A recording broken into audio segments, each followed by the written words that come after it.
మన తెలంగాణలో మొట్టమొదటి ఫ్యాక్టరీ అవుట్లెట్ మన ముకుంద జ్యువెలర్స్ లో లైట్ వెయిట్ ఆభరణాలు కలెక్షన్స్ ఎన్నెన్నో అన్ని జ్యువెలరీస్ పై VA కేవలం 2 to 12% మాత్రమే. విచ్చేయండి ముకుంద జ్యువెలర్స్. ఎమ్మంది రవి తండ్రి అప్పారావు ఒక BSNL రిటైర్డ్ ఎంప్లాయ్, ప్రస్తుతం మనతో ఉన్నారు. అంటే మీ అబ్బాయి అంటే ఐబొమ్మ అనే ఒక వెబ్సైట్ని క్రియేట్ చేసి చాలా సినిమాల్ని అంటే ఆ సినిమా రిలీజ్ అవ్వగానే వాటన్నింటినీ వెబ్సైట్లో పెట్టేస్తున్నాడు అని పోలీసులు అరెస్ట్ చేశారు. అసలు మీ అబ్బాయి ఈ ఊరు నుంచి ఎప్పుడు వెళ్ళిపోయాడు? అసలు ఈ అరెస్ట్ విషయం మీకు తెలుసా? నిన్న మా వాళ్ళు చూసి నాకు చెప్పారండి. వాళ్ళు చెప్తేనే కానీ నాకు తెలియలేదు. అప్పుడు నాకు కూడా యూట్యూబ్లో చూశాను నేను.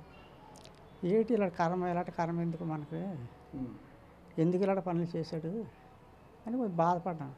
మరి ఏం చేస్తాం, బాధపడదు తప్ప మనం చేసేది ఏమిటి ఏం లేదు. ఎన్ని సంవత్సరాలు అయిపోతుంది మీ అబ్బాయి అసలు వైజాగ్ వదిలేసి వెళ్ళిపోయి?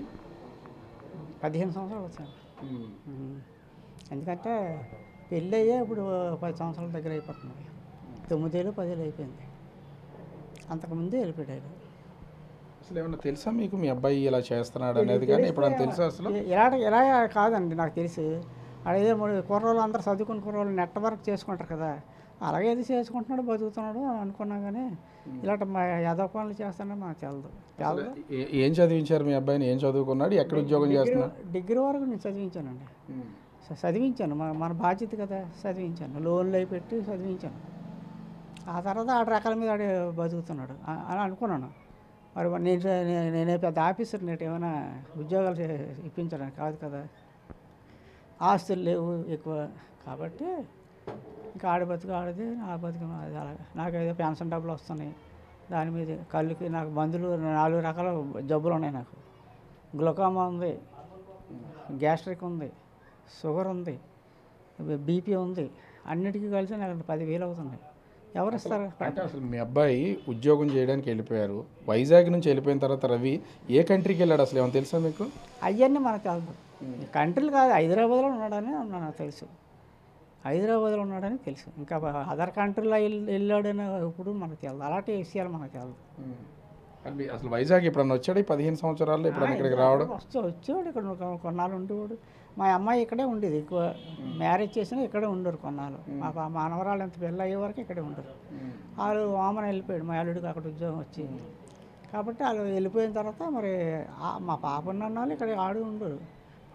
మేము అందరూ కలిసి ఉండరు. మీ అబ్బాయికి పెళ్ళి అయిందా? మీ కోడలు అట్లా అక్కడ హైదరాబాద్లో ఉండరు. పెళ్ళి అయింది. ఆడికి నచ్చిన అమ్మాయి చూసుకుంటూ పెళ్లి చేసాం.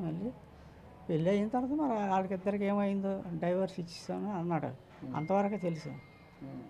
ఆవిడ ఫోన్ చేసింది, మీరు రండి ఒకసారి అని. నేను ఏంటి వస్తానమ్మా, కళ్ళుకి ఆపరేషన్ చేసుకున్నాను, ఈ కన్నుకు ఒకసారి చేశాను, ఈ కన్నుకు ఒకసారి గ్యాప్ ఇచ్చి చేశారు. 6 నెలల్లో సంవత్సరం దగ్గర గ్యాప్ ఇచ్చి చేశాను. నా బాధలతో నేను నాకు తిన్నంత తినలేదు. ఇదే టౌన్ కాదు కదండి, ఎక్కడ కొనుక్కొని తిన్నంత టౌన్ కాదు. ఇది పల్లెటూరు కాదు, టౌన్ కాదు.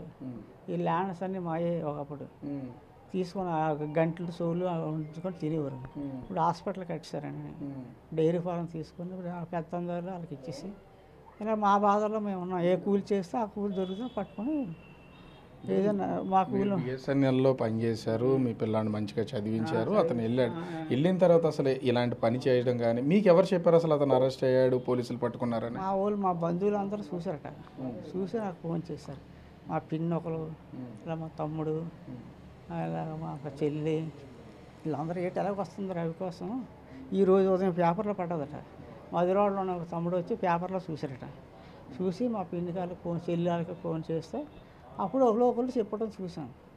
అప్పుడు నేను నా సెల్లో యూట్యూబ్లో కొడితే అందులో కూడా వస్తున్నాయి. అంతవరకే తెలుసు మాకు అంతకన్నా గేట్ చెప్తామండి, అంతవరకే తెలుసు. అంటే ఇప్పుడు మీ అబ్బాయికి సంబంధించి పోలీసులు అయితే మీకు ఎట్లాంటి సమాచారం ఇవ్వడం కానీ ఇక్కడ వాళ్ళు రావడం కానీ ఏం చేయలేదు? వాళ్ళు తప్పుగా మనం అనుకోకూడదు. ఎందుకంటే వాళ్ళు ఎప్పుడు మనం అడగలేదు, రానలేదు. వచ్చినా మనకు ఇబ్బంది పెట్టినట్టు కూడా ఏదైనా అయితే చెప్తాను కదా. వాళ్ళు నా ఊసుకు ఏమో రాలేదు. వస్తారేమో అని కొంచెం భయం వేసింది. ఏటు అడుగుతారు, కొట్టినా కొడతారు, మనం ఏం చేస్తాం? వాళ్ళు కొడితే మనం ఏం చేయగలం? అంటే అసలు ఇప్పుడు ఇంత పెద్ద పైరసీ రాకెట్ని నడిపి పోలీసులకి సవాల్ చేశాడు, దమ్ముంటే నన్ను పట్టుకోండి మీరు అని. ఇవాళ దొరికాడు. అసలు ఏమంటారు మీ అబ్బాయి చేసిన విషయంలో? వీడు చేసిందే తప్పు అయ్యి ఒక గవర్నమెంట్ మీద సవాల్ చేస్తే గవర్నమెంట్ అంత కళ్ళు మూసుకొని ఉంటుంది అండి. అంత నెట్వర్క్ వాళ్ళకి అంత నెట్వర్క్ ఉంటుంది పోలీసులకి. అందులో తెలంగాణ పోలీసులు మరీ స్ట్రాంగ్, మన ఆంధ్రప్రదేశ్ కంటే వాళ్ళు మరీ స్ట్రాంగ్ తెలంగాణ వాళ్ళు. ఇప్పుడు ఖచ్చితంగా కఠినమైనటువంటి శిక్షలు వేస్తారు ఐటీ యాక్ట్ ప్రకారం. అంటే తండ్రిగా మీరేం చెప్తారు అసలు? నేను శిక్ష వేయమని చెప్పను, వద్దని చెప్పనండి. వాళ్ళు రూల్స్ ఎలా ఉంటే ఆ రూల్స్ పాటిస్తారు అంతే. మన కొడుకు కదా అని మనం చెప్తే వదిలేస్తారా? వదలరు కదా. వదిలేయండి సార్ అంతే, వదులుతారేంటి? వదలరు. కాబట్టి వాళ్ళ శిక్ష మనం వేసిమని మనం చెప్పినా వాళ్ళు వేసిరు.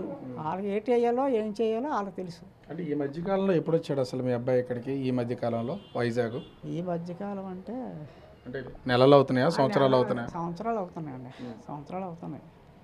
ఆ మధ్య ఎప్పుడో ఒకసారి వచ్చాడు. సంవత్సరాలు అవుతున్నాయి, 2 ఏళ్ళు అంత అయిపోయింది వచ్చి. అంటే శుభకార్యాలక మిమ్మల్ని చూడడానికి ఎవరి పెళ్ళి, స్నేహితుల పెళ్ళిళ్ళకి అట్లా రావడం? స్నేహితులు విశాఖపట్నంలో వెళ్ళి ఫ్రెండ్స్, చదువుకుని ఫ్రెండ్స్ వాళ్ళు ఉంటారు కదా, అలాగే వస్తారు. నేను అడగను ఎందుకు వచ్చావు అని మనం అడుగుతామటి. ఆడు రావడమే అప్పుడప్పుడు వస్తాడు. ఎందుకు వచ్చావు ఇలాగంటే ఆడు రాకూడదా ఇలాగ అంటాడు. అంటే మీరు ఒక్కరే ఉంటున్నారా ఇక్కడ? ఒక్కడే సార్, ఒక్కడనే. ఇల్లు చూడండి ఎలా ఉందో, ధూళి అలా. మా పిన్ని గారు వచ్చారు, తుడిచిపెట్టారు ఇప్పుడు. అంటే ఇక్కడ చూడొచ్చు, తండ్రి రిటైర్డ్ అయిపోయినటువంటి వ్యక్తి ఒక చిన్న ఇంట్లో ప్రస్తుతం అయితే ఉంటున్నాడు. కానీ రవి ఎప్పుడు 2 సంవత్సరాల క్రితం వచ్చాడు, ఇప్పటి వరకు రాలేదు. అయితే ఆ పెళ్ళైన తర్వాత కూడా విడాకులు తీసుకుంటున్నారనే విషయం అయితే తెలిసింది. ఇప్పటివరకు ఏం జరిగిందనేది తెలియదు. కానీ ఇలాంటి పనులు చేస్తాడనుకోలేదు. చదివించాము, ఉద్యోగం చేసుకుంటున్నాడు అనుకున్నాం. ఇప్పటికీ హైదరాబాద్లోనే ఉంటున్నాడు అనుకుంటున్నాం, కానీ ఎక్కడ ఉంటున్నాడు ఏంటనేది తెలియదు. కానీ పోలీసుల నుంచి మాకు ఏ విధమైనటువంటి ఫోన్ రాలేదు. చుట్టాలు, బంధువులు చెప్తే ఈ రవి అరెస్ట్ అయ్యాడని తెలిసింది. శిక్షించమని చెప్పను, శిక్షించొద్దని చెప్పను, చట్టం ఎలా ఉంటే అలా చేసుకుంటూ పోతుందని రవి తండ్రి అప్పారావు చెప్తున్నటువంటిది అయితే కనిపిస్తోంది.